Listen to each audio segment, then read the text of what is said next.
बिस्मिल्लाहिर्रहमानिर्रहीम। अस्सलाम वालेकुम नाज़रीन, आप यूट्यूब चैनल देख रहे हैं, मैं इमरान खान हूँ। DGISPR ने एक प्रेस कॉन्फ्रेंस की है और DGISPR जो पाक फ़ौज के तर्जुमान है मेजर जनरल अहमद शरीफ चौधरी, उन्होंने एक प्रेस कॉन्फ्रेंस की है और एक डिटेल प्रेस कॉन्फ्रेंस थी। बहुत सारे सवाल वहाँ पे किए गए, बहुत सारे उन्होंने जवाब दिए और ये प्रेस कॉन्फ्रेंस शुरू में उन्होंने कहा कि गैर सियासी होगी और इसमें जो है वो सिक्योरिटी तक जो है वो महदूद रहेगी और सवालात जो है वो सिक्योरिटी इश्यूज़ तक महदूद रहेंगे। लेकिन फिर वो मामला आगे से आगे बढ़ता गया, बहुत सारे सवालात हुए, बहुत सारे जवाबात दिए गए और बज़ाहिर जो इससे एक तासुर आया वो ये है कि ये प्रेस कॉन्फ्रेंस अगर ओवरऑल आप देखें या सोशल मीडिया पे जो इसका रिएक्शन है या इस प्रेस कॉन्फ्रेंस को आप सुने तो आपको आइडिया होता है कि ये एक सियासी जमात पाकिस्तान तहरीक इंसाफ के खिलाफ, यानी देखने में तो ये लग रहा है। और अब इसमें उन्होंने कहा कि वो आप देख लें, मुज़ाकरात सियासी जमातें करती हैं, इदारे नहीं करते, इंतशारी टोले से बातचीत नहीं हो सकती, DGISPR ने कहा। पाकिस्तानी फ़ौज के तर्जुमान मेजर जनरल अहमद शरीफ चौधरी ने एक प्रेस कॉन्फ्रेंस के दौरान कहा कि 9 मई को अस्करी तनसीबात पर हमले करने और करवाने वालों को सज़ा ना दी गई तो किसी की जान, माल, इज्जत और आबरू महफूज नहीं रहेगी। उनका मजीद कहना था कि मुज़ाकरात सियासी जमातें करती हैं, इदारे नहीं करते और फ़ौज पर हमले करने वाले इंतशारी टोले से बातचीत नहीं होगी। ये उन्होंने कहा DGISPR ने और साथ ही उन्होंने कहा मुज़ाकरात सियासी जमातों को ज़ेब देती है, फ़ौज को नहीं ज़ेब देता।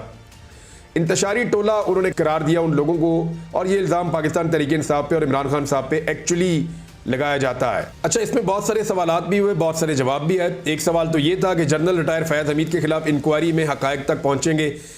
इस सवाल से जब पूछा गया कि एक हाउसिंग सोसाइटी के मामले पर फैज़ हमीद के खिलाफ इंक्वायरी शुरू की गई थी तो उस पर क्या पेशरफ्त हुई, तो उन्होंने कहा कि हमारा एहतसाब का अमल है, सुप्रीम कोर्ट के अहकामात और वजारत दिफा की हदायत की रोशनी में एक 2 स्टार जर्नल ये इंक्वायरी कर रहे हैं। इसका मकसद इल्ज़ामात को एक तरफ रखकर हक़ाइक़ तक पहुँचना है। इसकी बुनियाद पर सिफारिशात तैयार होंगी। सऊदी अरब पर रजीम चेंज का इल्ज़ाम अफसोसनाक है। ये इल्ज़ाम आपको याद होगा लगाया था शेर अफजल मरवत ने। बाद में उन्होंने कहा कि इमरान खान ने उनको डांटा था और इमरान खान ने इसके रिबटल में एक स्टेटमेंट भी फौरी तौर पर जारी किया था और वो स्टेटमेंट जो है वो फिर पूरे पाकिस्तान के मीडिया की, इलेक्ट्रॉनिक मीडिया में तो इमरान खान का स्टेटमेंट चलता ही नहीं, सोशल मीडिया की जीनत बना और पाकिस्तान तहरीक इंसाफ ने कैटेगोरिकली कहा कि ऐसी कोई बात नहीं है। बहावलनगर वाक़े पर प्रोपेगेंडा किया गया, वो ये कह रहे हैं। और जब इस पर सवाल उठाया गया तो उन्होंने कहा कि फ़ौजी एहलकारों और पुलिस के दरमियान झगड़े पर बात करते हुए उन्होंने कहा कि पुलिस और सिक्योरिटी हुकाम ने उसे दोस्ताना तरीके से हल कर लिया गया। इस पर प्रोपेगेंडा किया गया, झूठ डाला गया, फ़ौज से जुड़े हर वाक़े पर झूठ फैलाकर बदनाम किया जाता है। पंजाब हुकूमत ने पुलिस अफसरान पर मुश्तमिल तहकीकात का आगाज़ कर दिया है। वैसे शुरू में कहा गया था कि 3 दिन में तहकीकात रिपोर्ट आ जाएगी और पता चल जाएगा कि क्या हुआ वहाँ पर, तो अभी तक तो हमें कुछ पता नहीं चला। लेकिन DGISPR ने कहा कि पंजाब हुकूमत इस हवाले से मज़ीद आगाह कर सकती है। फ़ौज के साथ पुलिस का अहम किरदार है, उनकी भी बहुत कुर्बानियाँ हैं। उन्होंने कहा कि मुल्क दुश्मन अनासर दरार डालना चाहते हैं। वाक़या अफसोसनाक था, उसे दोस्ताना अंदाज में हल किया गया, उस पर इंक्वायरी हो रही है। अच्छा जी, अड्डों के हवाले से ये बड़ी एक अच्छी खबर है और जब अड्डों के हवाले से ये मेरा भी बड़ा कंसर्न था क्योंकि मैं इस पर काम करता रहा हूँ माजी में। तो एक सहाफ़ी ने ये पूछा कि पाकिस्तानी फ़ौज ने बलूचिस्तान और खैबर पख्तूनख्वा में फ़ौजी अड्डे अमेरिका के हवाले किए हैं या ऐसा कुछ होने जा रहा है। तो इस पर उन्होंने जवाब दिया कि पाकिस्तान में ना किसी को अड्डे दिए गए हैं और ना दिए जाएंगे।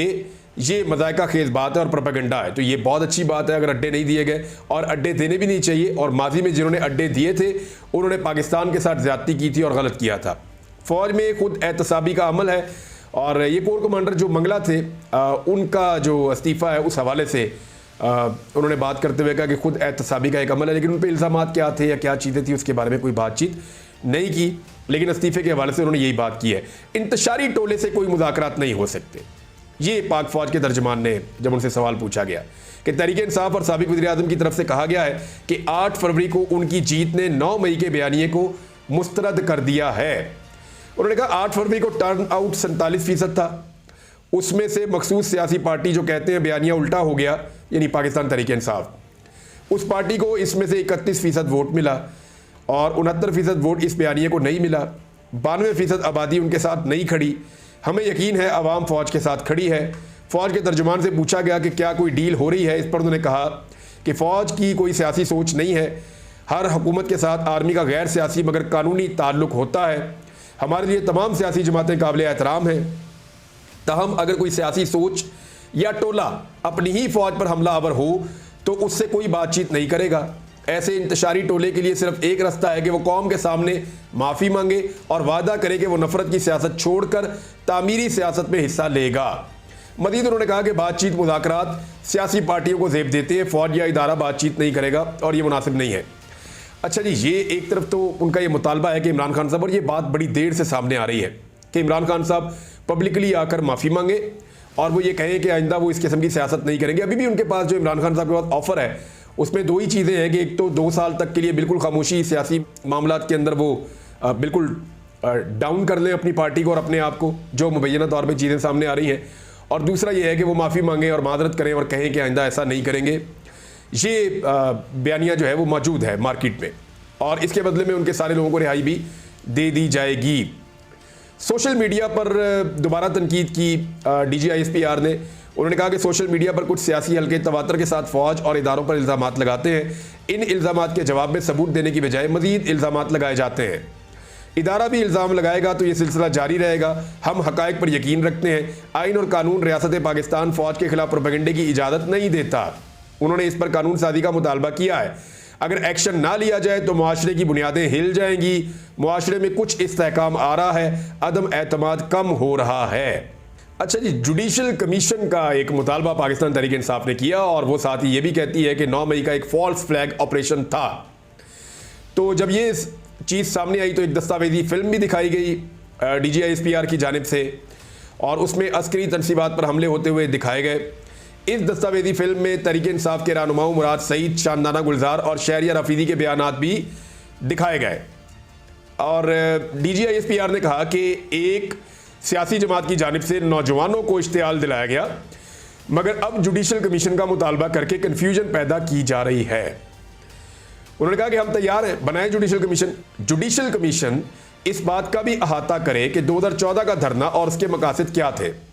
इसका भी अहाता करे कि पार्लियामेंट पर हमला कैसे करवाया गया, किस तरह लोगों को यह हिम्मत दी गई कि आप रियासत के खिलाफ खड़े हों। उन्होंने कहा कि 2016 में खैबर पख्तूनख्वा के वसाइल इस्तेमाल करके दारुल हुकूमत पर धावा बोला गया।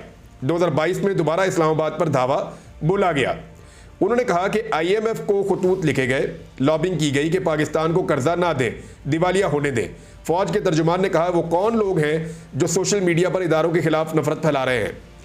अगर एक मखसूस सियासी टोला ये सब करता रहेगा तो एक दिन वो अपनी ही फौज पर चढ़ दौड़ेगा। अगर 9 मई करने और करवाने वालों को सजा ना दी गई तो किसी की जान, माल, इज्जत व आबरू महफूज नहीं रहेगी। अच्छा, जुडिशल कमीशन का एक उन्होंने तजवीज़ दी है 2014 के हवाले से भी, तो ये बिल्कुल होनी चाहिए।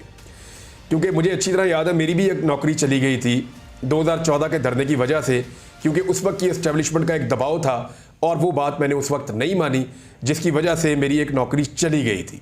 तो मैं तो उसमें गवाही भी दे सकता हूँ जाके कि एक्चुअली उस वक्त क्या हो रहा था। और पाकिस्तान तहरीक इंसाफ ने इसके ऊपर एक रद्द-ए-अमल भी दिया है, वो भी मैं आपको बता दूंगा। 9 मई करने और करवाने वालों को आइन और कानून के मुताबिक सज़ा देनी होगी, ये पाक फ़ौज के तर्जुमान ने कहा है। और जब पूछा गया कि 9 मई के मुबैना मास्टर माइंड को 1 साल गुजरने के बावजूद सज़ाएँ नहीं मिली और वो उसे फॉल्स फ्लैग ऑपरेशन करार देते हैं, जुडिशल कमीशन की तश्कील का मुतालबा किया जा रहा है और इस मुतालबे के हवाले से दीगर जमातों की हमायत भी हासिल है, तो इस पर वो क्या कहते हैं। तो उन्होंने कहा कि 9 मई सिर्फ अफवाज पाकिस्तान का मुकदमा नहीं, ये पूरे पाकिस्तान की आवाम का मुकदमा है। किसी भी मुल्क में इसकी फ़ौज पर हमला करवाया जाए, इसके शोहदा की अलामात की तस्दीक की जाए और इसके बानी के घर को जलाया जाए, वहाँ अवाम और अफवाज के दरमियान नफरत फैलाई जाए, इससे निज़ाम इंसाफ पर सवाल खड़ा हो जाता है। अगर ये करने और करवाने वालों को कैफरे किरदार तक ना पहुँचाया जाए। उन्होंने मजीद कहा कि अगर पाकिस्तान के निज़ाम इंसाफ पर यकीन कायम रखना है और जज़ा और सज़ा का निज़ाम जिस पर कुदरत का निज़ाम चलता है, अगर इस पर यकीन रखना है तो 9 मई के मुल्ज़िमान उसे करने और करवाने वाले आइन और कानून के मुताबिक उन्हें सज़ा देना होगी।